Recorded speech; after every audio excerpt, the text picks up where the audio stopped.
अरे आंटी जी, आप यहाँ बैठ के माला ही जपती रहना। और मोहल्ले में क्या हो रहा है कुछ पता भी है आपको? भाई मेरे से तो रहा नहीं गया, मैं दौड़ के चली आई आपके पास। मैं कहा सबसे पहले आंटी जी को खबर दूंगी मैं। अरे हुआ क्या? पहेलियां ही बुझाती रहेगी, कुछ बताएगी भी? अरे आंटी जी क्या बताऊं आपको। आपकी बहू पूरे मोहल्ले में आपकी बुराइयां करती फिर रही है।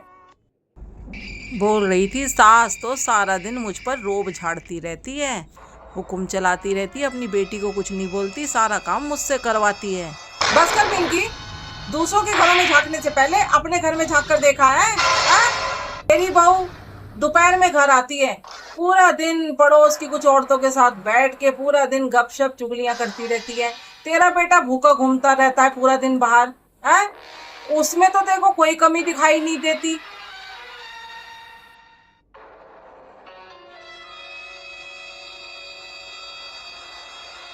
पहले जाकर अपने घर की कलह संभाल, फिर हमारे घर में आग लगाना। निकल यहाँ से।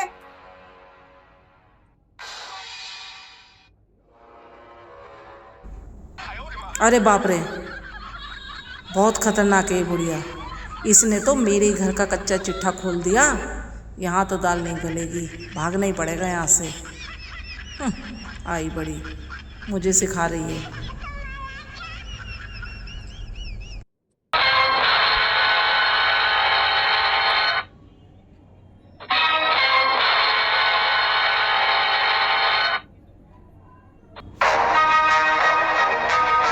हाय बेटा, कितना काम कर रही है तू?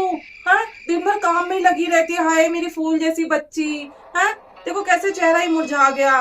और वहां तेरी सास, हाँ, तेरे पीठ पीछे तेरी बुराई कर रही थी। हाँ, कह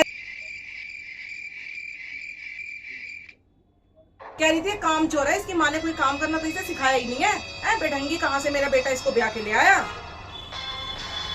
लेकिन बेटा मुझसे तो सुना ही नहीं गया, भगवान माफ करे। मैंने कहा इतनी अच्छी बच्ची है, मैं तो दौड़ के आ गई तेरे पर तुझे बताने के लिए।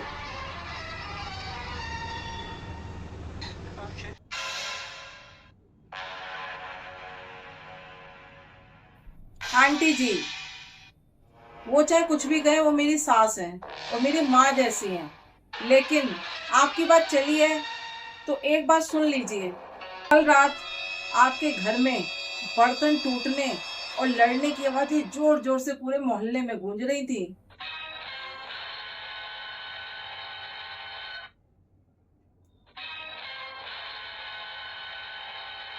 बेटा आपका निकम्मा है और आपकी बहू घर संभालती नहीं, और आप चलिए हमारे घर में पंचायत करने।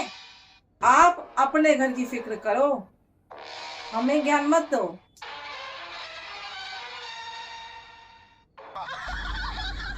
राम राम राम, यहाँ भी सब पता है, ये लोग तो मेरी ही कुंडली लेकर बैठे हैं। आई बड़ी मुझे ज्ञान देने।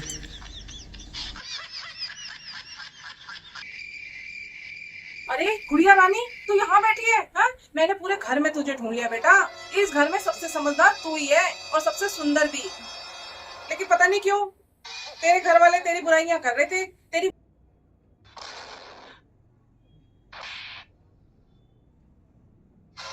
तेरी माँ, तेरी भाभी पता है क्या कह रही थी? कह रही थी तो बैठे बैठे मुफ्त की रोटियां तोड़ती रहती है, कोई काम धंधा नहीं करती है।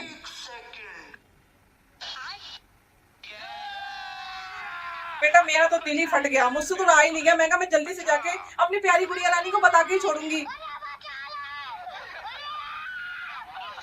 पिंकी आंटी, मुझे तो लगता है आपके पास ना कोई दूसरा काम धंधा बचा ही नहीं है। हाँ? दूसरों के घरों में आग लगाने से पहले अपनी बेटी का हाल देख लो आप, जो बिना बताए मैकी में आकर बैठी है कई महीनों से। हाँ? और आपके घर में कलेश मचा रखा है उसने।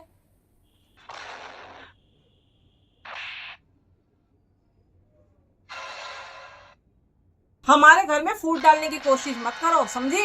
अगर दोबारा इधर आई ना तो ऐसा सुनाऊंगी ना कि पूरा मोहल्ला तमाशा देखेगा। अब अपना रास्ता नापो, यहाँ से जाओ, यहाँ से। आ गई बड़ी। मेरी शुभ चिंतक।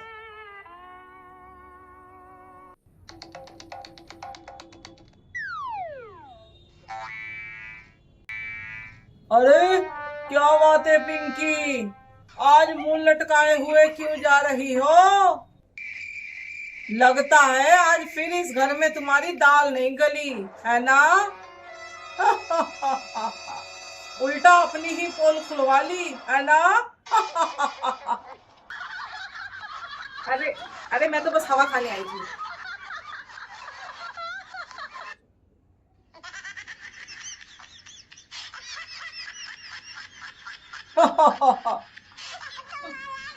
इन लोगों से पाला पड़ना मतलब अपनी इज्जत खुद नीलाम करना।